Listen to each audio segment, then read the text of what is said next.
हरे कृष्णा। प्रिय भक्तों, आप सभी का जीवन अमृत में हार्दिक स्वागत है।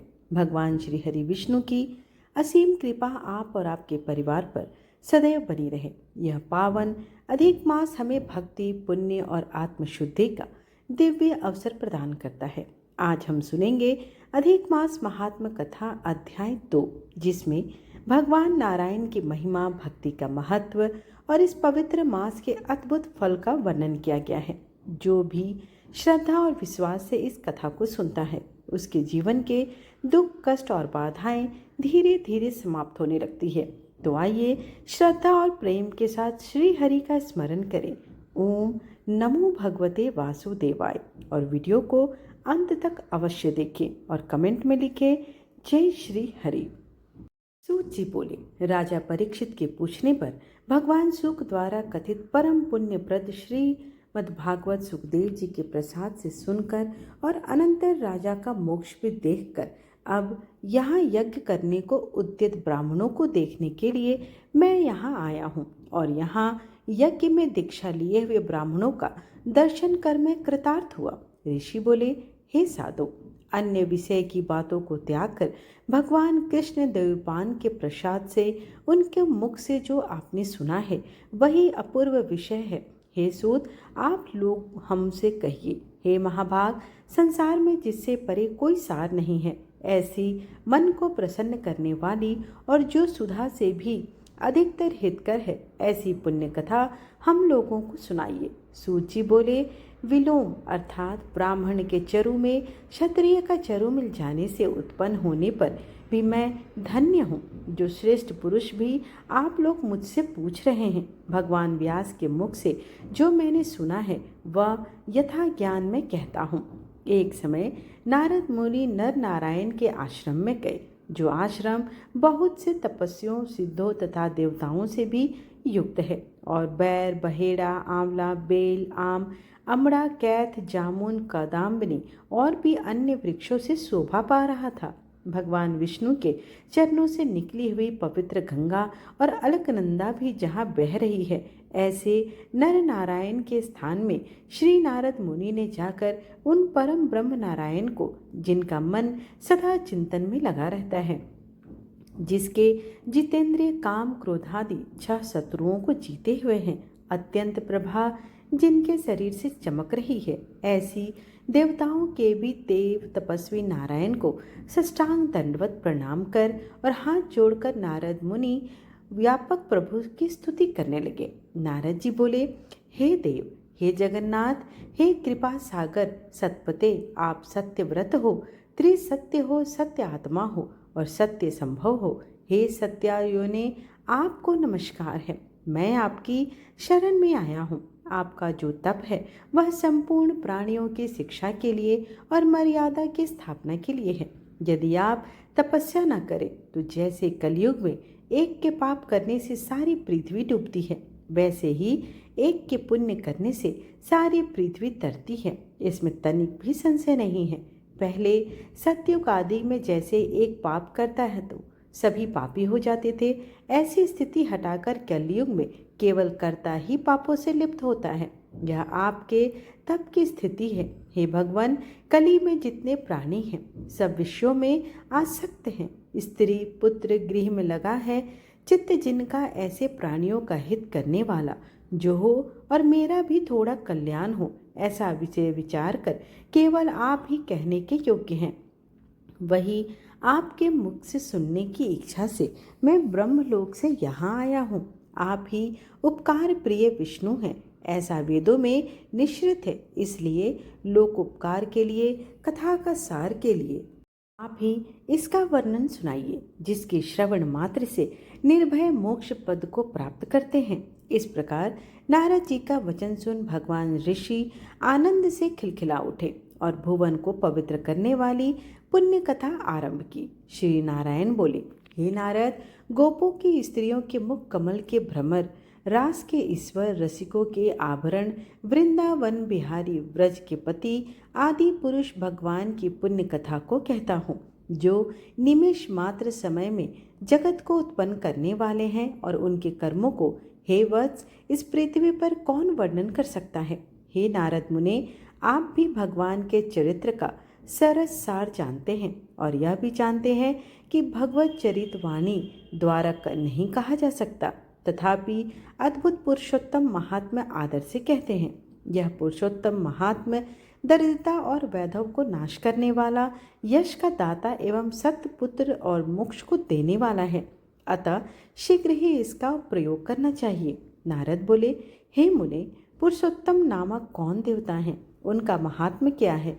यह अद्भुत सा प्रतीत होता है, अतः आप मुझसे विस्तार पूर्वक कहिए। सूत जी बोले, श्री नारद का वचन सुन नारायण क्षण मात्र पुरुषोत्तम में अच्छी तरह मन लगाकर बोले। श्री नारायण कहने लगे, पुरुषोत्तम, यह मास का नाम जो पड़ा है वह भी कारण से युक्त है। पुरुषोत्तम मास के स्वामी दया सागर पुरुषोत्तम ही हैं, इसलिए ऋषिगण इसको पुरुषोत्तम मास कहते हैं। पुरुषोत्तम मास के व्रत करने से भगवान पुरुषोत्तम प्रसन्न होते हैं। नारद जी बोले, चैत्र आदि मास जो हैं वे अपने अपने स्वामी देवताओं से युक्त हैं, ऐसा मैंने सुना है, परंतु उनके बीच में पुरुषोत्तम नाम का मास नहीं सुना है। पुरुषोत्तम मास कौन है और पुरुषोत्तम मास के स्वामी कृपा के निधि पुरुषोत्तम कैसे हुए? हे कृपा निधे, यह आप मुझसे कहिए। इस मास का स्वरूप विधान के सहित है। हे प्रभो, कहिए। हे सतपते, इस मास में क्या करना चाहिए? कैसे स्नान करना चाहिए? क्या दान करना चाहिए? इस मास का जप, पूजा, उपवास आदि का क्या विधान है? सब कुछ कहिए। इस मास के विधान से कौन देवता प्रसन्न होते हैं और क्या फल प्रदान करते हैं? इसके अतिरिक्त और जो कुछ भी तथ्य हो वह हे तपोधन कहिए। साधु दिनों के ऊपर कृपा करने वाले होते हैं, वे बिना पूछे कृपा करके सदुपदेश किया करते हैं। इस पृथ्वी पर जो मनुष्य दूसरों के भाग्य के अनुवर्ती, दरिद्रता से पीड़ित, नित्य रोगी कहने वाले, पुत्र चाहने वाले, जड़ गूंगे, ऊपर से अपने को बड़े धार्मिक दर्शाने वाले, विद्या विहीन, मलिन वस्त्रों को धारण करने वाले, नास्तिक, पर स्त्रीगामी, नीच, जर्जर दासवृत्ति करने वाले, आशा जिनकी नष्ट हो गई है, संकल्प जिनके भग्न हो गए हैं, तत्व जिनके क्षीण हो गए हैं, कुरूपी, रोगी, कुष्ठी, टेढ़े मेढ़े अंग वाले, अंधे, इष्ट वियोग, मित्र वियोग, स्त्री वियोग, आप्त पुरुष वियोग, माता पिता विहीन, सुख दुख आदि से सूख गए हैं, अंग जिनके अपनी इष्ट वस्तु से रहित उत्पन्न हुआ करते हैं, किस अनुष्ठान के करने और सुनने से पुनः उत्पन्न न हो।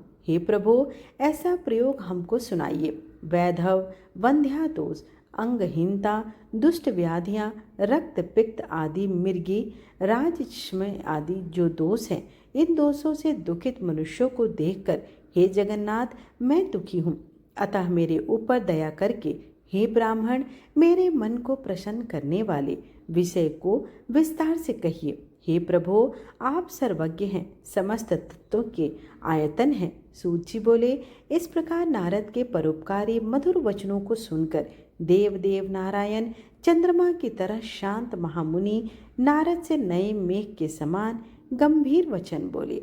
इस प्रकार पुरुषोत्तम मास महात्म कथा का अध्याय 2 यहीं पर समाप्त हुआ। आइए अब हम रसपान करेंगे आज मंगलवार व्रत की कथा का। तत्पश्चात समापन विष्णु चालीसा और आरती के साथ करेंगे। आज का यह पावन दिन समर्पित है बड़ा मंगलवार व्रत को, जो भगवान हनुमान जी की कृपा पाने का सबसे शक्तिशाली दिन माना जाता है। आप सभी को बड़ा मंगलवार व्रत की ढेर सारी शुभकामनाएं। बजरंगबली की कृपा से आपके जीवन की सभी बाधाएं दूर हो और सुख समृद्धि आपके जीवन में सदैव बनी रहे। क्या आप जानते हैं, बड़ा मंगलवार का व्रत करने से शनि दोष और ग्रह बाधाएं शांत होती हैं, कर्ज और आर्थिक परेशानियां दूर होती है, जीवन में शक्ति, साहस और सफलता प्राप्त होती है। कहा जाता है कि इस दिन सच्चे मन से पूजा अर्चना करने पर हनुमान जी तुरंत प्रसन्न हो जाते हैं। आज की इस वीडियो में हम जानेंगे बड़ा मंगलवार व्रत कथा, पूजा विधि और विशेष उपाय और वो रहस्य जिससे बदल सकता है आपका भाग्य।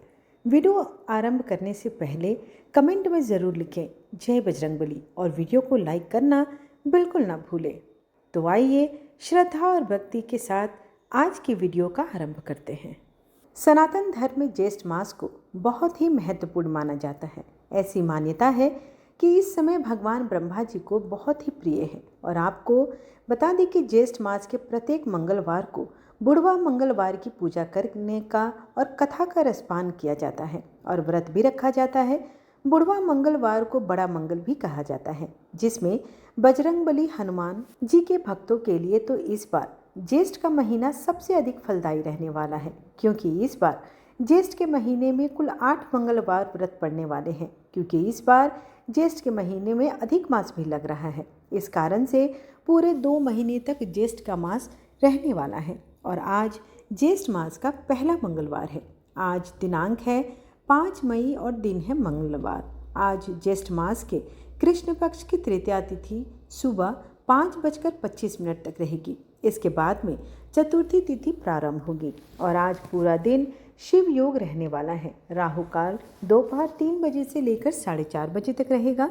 आज के दिन ब्रह्म मुहूर्त प्रातःकाल 4:18 से 5:06 तक रहेगा। सूर्योदय होगा सुबह 5:56 पर और सूर्यास्त होगा शाम 6:52 पर। और हनुमान जी की पूजा करने के लिए सबसे शुभ मुहूर्त रहेगा प्रातःकाल 4:32 से लेकर 5:55 तक। शाम की पूजा के लिए शाम 6:57 से लेकर रात्रि 8:20 तक पूजा मुहूर्त रहने वाला है। बुढ़वा मंगलवार व्रत, जिसे आप बड़ा मंगलवार व्रत भी कहते हैं, इससे जुड़ी हुई कई कथाएं प्रचलित है, जिनमें से पुरानी कथा के अनुसार एक कथा महाभारत काल से भी जुड़ी हुई है, जिसमें हजारों हाथियों के बल को धारण करने वाले भीम को अपने शक्तिशाली होने पर बड़ा ही घमंड था और भगवान अपने सेवक में किसी भी प्रकार का अभिमान नहीं रहने देते। इसलिए प्रभु श्री कृष्ण ने भीम के कल्याणार्थ एक लीला रच दी। द्रौपदी ने इस दिन भीम से कहा कि आप श्रेष्ठ गदाधारी हैं, बलवान हैं, आप कृपा करके गंधमादन पर्वत से दिव्य वृक्ष के दिव्य पुष्प लाकर मुझे दीजिए। मुझे अपनी वेणी में सजाने हैं, मगर आप समर्थ हैं तो ला सकते हैं, लाकर देंगे ना दिव्य कमल पुष्प। तब भीम द्रौपदी के इस आग्रह को टाल नहीं सके। उन्होंने अपनी गदा उठाई और गंधमादन पर्वत की ओर चल पड़े। मदमस्त हाथी की तरह किसी तनाव से मुक्त निडर भीम कभी गदा को एक कंधे पर रखते तो कभी दूसरे पर, और वे गंधमादन पर्वत की ओर बढ़ते जा रहे थे। तभी उनके मन में यह विचार आया कि जब मैं दिव्य पुष्प लाकर द्रौपदी को दूंगा तो वह तो बहुत प्रसन्न हो जाएगी। लेकिन अचानक उनके बढ़ते कदम कहीं रुक गए। देखा कि एक वृद्ध लाचार और कमजोर वानर मार्ग के एक बड़े से पत्थर पर बैठा है। उसने अपनी पूंछ आगे के उस पत्थर पर बिछा रखी है, जिस कारण से आगे का रास्ता रुक गया है और पूंछ हटाए बिना आगे नहीं बढ़ा जा सकता था। उस वानर ने अपनी पूंछ से मार्ग रोक रखा था और कोई भी बलवान व्यक्ति किसी को उलांघ कर या उसे लांघ कर मार्ग नहीं बनाता, बल्कि मार्ग की बाधा को ही हटाकर फिर आगे बढ़ता है। बलवान व्यक्ति अपने मार्ग में किसी भी बाधा को सहन नहीं कर सकता, तो वो स्वयं बाधा हटाता है और फिर उस बाधा को ही मिटाता है। इसलिए भीम भी यह देखकर रुक गए। जब मंद अहंकार और शक्ति बढ़ जाती है, तब व्यक्ति अपने आप को आकाश को छूता हुआ समझता है। वह किसी को खातिर में नहीं लेता, वो किसी को अपने बराबर नहीं समझता।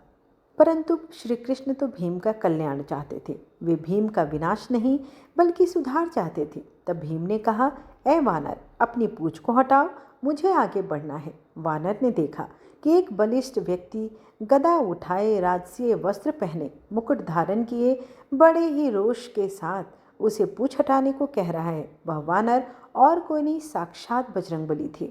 श्री कृष्ण की प्रेरणा से वहां पर इस अवस्था में बैठे हुए थे।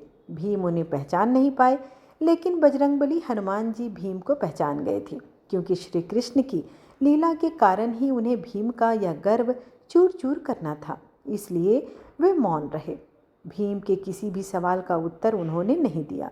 भीम ने फिर कहा, वानर, मैंने कहा ना कि पूंछ हटाओ, मुझे आगे जाना है। तुम वृद्ध हो, इसलिए मैं कुछ कह नहीं रहा हूँ। अब की बार बार वानर गंभीर हो गए, मन ही मन हंसने लगे और कहा, तुम देख रहे हो ना कि मैं तो कमज़ोर हूँ, मैं इतना वृद्ध हूँ कि मैं उठ भी नहीं सकता। और मुझ में इतना साहस कहाँ? मैं स्वयं अपनी पूँछ हटा लूँ, तुम ही कुछ कष्ट कर लो, मेरी पूँछ थोड़ी इधर सरका दो और आगे बढ़ जाओ। अब तो भीम के तेवर बढ़ गए। गदा कंधे से हटाई, नीचे रखा और कहा कि इस वानर ने मेरे बल को ललकारा है। आखिर है तो एक पूँछ ही, और वो भी इस वृद्ध वानर की। उन्होंने मन में सोचा कि इस वानर ने मेरे बल को ललकारा है, आखिर है तो एक पूँछ ही, और वो भी एक वृद्ध वानर की। अरे ये मामूली सी पूँछ हटाना भी कोई मुश्किल काम है? ये तुमने क्या कह दिया? मैंने तो बड़े बड़े बलवानों को परास्त किया है, धूल चटाई है, 100 हाथियों का बल रखता हूँ। ऐसा कहकर भीम ने अपने बाएं हाथ से उस वृद्ध वानर की पूँछ को पकड़ लिया, मानो एक तिनके को पकड़ रहा हो। कि उठाने की कोशिश की और हवा में उड़ा दिया, लेकिन भीम से तो वो हिला भी नहीं। अब भीम हैरान हो गए। फिर उन्होंने दाएं हाथ से पूँछ को हटाना चाहा, लेकिन दाएं हाथ से भी पूँछ तिल मात्र भी नहीं हिली। फिर भीम ने उन वानर की तरफ देखा। वानर मुस्कुराए रहे थे। यह देखकर भीम को क्रोध आ गया। अब की बार भीम ने अपने दोनों हाथों से भरपूर जोर लगाया। फिर तब भी पूँछ नहीं हिली, तो एक पाँव को पत्थर पर रखकर उसका सहारा लेकर फिर जोर लगाया। 2 बार 3 बार, लेकिन हर बार भीम को निराशा ही मिली। जिस पूँछ को भीम ने मामूली और कमज़ोर वानर की पूँछ समझा था, उसने तो उनके पसीने ही छुड़वा दिए और भीम थक कर निढाल होकर एक तरफ खड़े हो गए। सोचने लगे कि यह कोई मामूली वृद्ध वानर नहीं है और ना ही कोई साधारण वानर है। अवश्य ही यह कोई दिव्य शक्ति है और इस असीम शक्ति का मैं सामना नहीं कर पाऊंगा। विनम्र और झुका हुआ व्यक्ति ही कुछ पाता है, वरना अकड़ तो उसे ले डूबती है। भीम ने जब बार बार यह प्रयास किया, अब तो भीम वाकई उस वानर के सामने कमज़ोर लगने लगे थे। उनका सारा घमंड, सारा अहंकार मानो तिनके भर में चूर हो गया। अब मद और अहंकार मिटता है तभी तो भगवान की कृपा होती है। भीम ने कहा, मैं आपको पहचान नहीं सका। जिसकी पूँछ तक मैं नहीं हिला सका, वो कोई साधारण वानर तो नहीं हो सकता। मुझे क्षमा करें, कृपया मुझे अपना वास्तविक परिचय दें।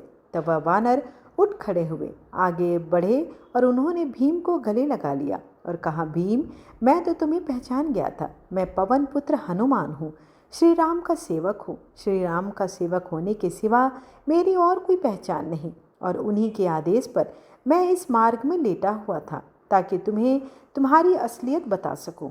रिश्ते में मैं तुम्हारा बड़ा भाई हूँ, इसलिए बड़े भाई का कर्तव्य निभाते हुए प्रभु के आशीर्वाद से तुम्हें याद दिला रहा हूँ कि शक्ति का, अपनी ताकत का अभिमान मत करो, क्योंकि यह ताकत और बल तुम्हारा नहीं, भगवान ने ही इसे दिया है। और यह शरीर भी तो परमपिता परमात्मा का दिया हुआ है, और जो चीज़ परमात्मा की है वह किसी और की कैसे हो सकती है। इसलिए जो जिसने दिया है उसके लिए उसी का धन्यवाद करना चाहिए। परमात्मा की शक्ति के सिवा किसी भी की शक्ति का कोई अस्तित्व नहीं। वानर राज के मुख से ऐसी बातें सुनकर भीम की आंखें खुल गई। त्रेता युग की श्री राम और हनुमान जी की वीर गाथाएं याद आ गई। प्रेम से, श्रद्धा से भीम की आंखें खुल गई और भावों के इसी प्रवाह में भीम ने हनुमान जी को समुद्र लांघने के समय पर धारण किए गए विशाल रूप का दर्शन कराने का अनुरोध कर दिया। तब भगवान हनुमान जी ने श्री राम की कृपा से अपना आकार वैसा ही बढ़ाया जैसा उन्होंने 100 योजन समुद्र लांघने के समय धारण किया था। यह देखकर भीम हैरान रह गए। वह कभी हनुमान जी के चरणों में देखते तो कभी उनके आकाश छूते मस्तक को देखते, जिसे वह देख भी नहीं पा रहे थे। तब हनुमान जी ने कहा कि भीम, मेरे इस रूप को तुम नहीं देख पा रहे, लेकिन मैं तो प्रभु श्री राम की कृपा से इससे भी बड़ा रूप धारण कर सकता हूँ। हे पांडु वीर, मैं हनुमान ही हूँ। वानर श्रेष्ठ मुझसे बढ़कर भाग्यवान और कौन होगा जो मुझे आपके दर्शन प्राप्त हुए। ऐसा कहकर फिर भीमसेन ने हनुमान जी को दंडवत प्रणाम किया। मारुति नंदन ने भी आशीर्वाद देते हुए कहा कि भीम, युद्ध के समय तुम्हारे भाई अर्जुन के रथ पर उड़ने वाली ध्वजा पर मैं विद्यमान रहूंगा। विजय तुम्हारी ही होगी। इसके बाद हनुमान जी ने भीमसेन को पास के झरने में खिले हुए सुगंधित पुष्प दिखाए। पुष्पों को देखते ही भीमसेन को द्रौपदी जी का स्मरण हुआ। उन्होंने जल्दी से पुष्प तोड़े और बड़ी ही तेजी से वे आश्रम की ओर लौट गए। यह थी बुढ़वा मंगलवार की पहली कथा। आइए अब हम रसपान करेंगे दूसरी कथा का। विष्णु सुनिए विनय सेवक की चितलाए, कीरत कुछ वर्णन करूं दीजे ज्ञान बताए। नमो विष्णु भगवान खरारे, कष्ट नसावन अखिल बिहारी। प्रबल जगत में शक्ति तुम्हारी, त्रिभुवन फैल रही उजियारी। सुंदर रूप मनोहर सूरत, सरल स्वभाव मोहनी मूरत। तन पर पीतांबर अति सोहत, वैजयंती माला मनमोहत। शंख चक्र कर गदा विराजे, दैत्य दैत्य असुर दल भाजे। सत्य धर्म मद लोभ न काजे, काम क्रोध मद लोभ न छाजे। संत भक्त संजन मनरंजन, दनुज असुर दुष्टन दल गंजन। सुख उपजाए कष्ट सब भंजन, दोष मिटाए करत जन सज्जन। पाप काट भव सिंधु उतारन, कष्ट नाश कर भक्त उबारन। करत अनेक रूप प्रभु धारण, केवल आप भक्ति के कारण। धरनी धेनु बन तुम ही पुकारा, तब तुम रूप राम का धारा। भार उतार असुर दल मारा, रावण आदि को संहारा। आप वराह रूप बनाया, हिरण्याक्ष को मार गिराया। धर्म तस्य तन सिंधु बनाया, 14 रत्नन को निकलाया। अमिलक असुरन द्वंद मचाया, रूप मोहनी आप दिखाया। देवन को अमृत पान कराया, असुरन को छवि से बहलाया। कुर्म रूप धर सिंधु मझाया, मंदराचल गिरि तुरत उठाया। शंकर का तुम फंद छुड़ाया, भस्मासुर को रूप दिखाया। वेदन को जब असुर डुबाया, कर प्रबंध उन्हें ढूंढवाया। मोहित बनकर खल ही नचाया, उस ही कर से भस्म कराया। असुर जलंधर अति बलिदाई, शंकर से उन किन्ह लड़ाई। हार पार शिव सकल बनाई, किन सत से छल खल कल जाई। सुमिरन किन तुम्हें शिवरानी, बतलाई सब विपत कहानी। तब तुम बने मुनीश्वर ज्ञानी, वृंदा की सब सूरति भुलानी। देखत तीन दनुज सैतानी, वृंदा आए तुम्हें लपटानी। हो स्पर्श धर्म क्षति मानी, हना असुर उर शिव सैतानी। तुमने ध्रुव प्रहलाद उबारे, हिरण्याकुश आदि खल मारे। गणिका और अजामिल तारे, बहुत भक्त भव सिंधु उतारे। हरहु सकल संताप हमारे, कृपा करहु हरि सिरजनहारे। देखहु मैं निज दरस तुम्हारे, दिन बंधु भक्तन हितकारे। चाहता आपका सेवक दर्शन, करहु दया अपनी मधुसूदन। जानू नहीं योग्य सब पूजन, होय यज्ञ स्तुति अनुमोदन। शील दया संतोष सुलक्षण, विदित नहीं व्रत बोध विलक्षण। करहु आपका किस विधि पूजन, कुमति विलोक होत दुख भीषण। करहु प्रणाम कौन विधि सुमिरन, कौन भांति में करहु समर्पण। सुर मुनि करत सदा सेवकाई, हर्षित रहत परम गति पाई। दिन दुखीन पर सदा सहाय, निज जन जान लेव अपनाई। पाप दोष संताप नसाओ, भव बंधन से मुक्त कराओ। सूत संपत्ति दे सुख उपजाओ, निज चरणन का दास बनाओ। निगम सदा ये विनय सुनाए, पढ़े सुने जो जन सुख पावे। आइए अब भगवान की आरती करते हैं। ओम जय जगदीश हरे, स्वामी जय जगदीश हरे। भक्त जनों के संकट क्षण में दूर करे। ओम जय जगदीश हरे। जो ध्यावे फल पावे, दुख बिन से मन का सुख संपत्ति घर आवे। कष्ट मिटे तन का, ओम जय जगदीश हरे। मात पिता तुम मेरे, शरण गहूँ मैं किसकी। तुम बिन और न दूजा, आस करूँ मैं जिसकी। ओम जय जगदीश हरे। तुम पूर्ण परमात्मा, तुम अंतर्यामी। पार ब्रह्म परमेश्वर, तुम सबके स्वामी। ओम जय जगदीश हरे। तुम करुणा के सागर, तुम पालन करता, मैं मूरख खल कामी, कृपा करो भरता। ओम जय जगदीश हरे। तुम हो एक अगोचर, सबके प्राणपति, किस विधि मिलूं दया मैं, तुमको मैं कुमति। ओम जय जगदीश हरे। दिन बंधु दुख हरता, तुम ठाकुर मेरे, अपने हाथ उठाओ, द्वार पड़ा मैं तेरे।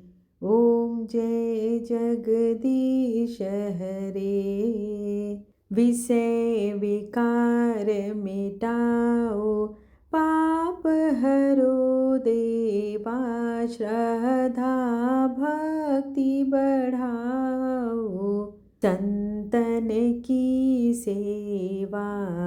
ओम जय जगदीश हरे। तन मन धन और संपत्ति, सब कुछ है तेरा, तेरा तुझको अर्पण, क्या लागे मेरा। ओम जय जगदीश हरे। श्री जगदीश जी की आरती जो कोई नर गावे, कहत शिवानंद स्वामी, मन वांछित फल पावे। ओम जय जगदीश हरे। त्वमेव माता च पिता त्वमेव, त्वमेव बन्धु च सखा त्वमेव, त्वमेव विद्या द्रविणं त्वमेव, त्वमेव सर्वं मम। चैनल को लाइक शेयर एंड सब्सक्राइब करना बिल्कुल ना भूलें। धन्यवाद।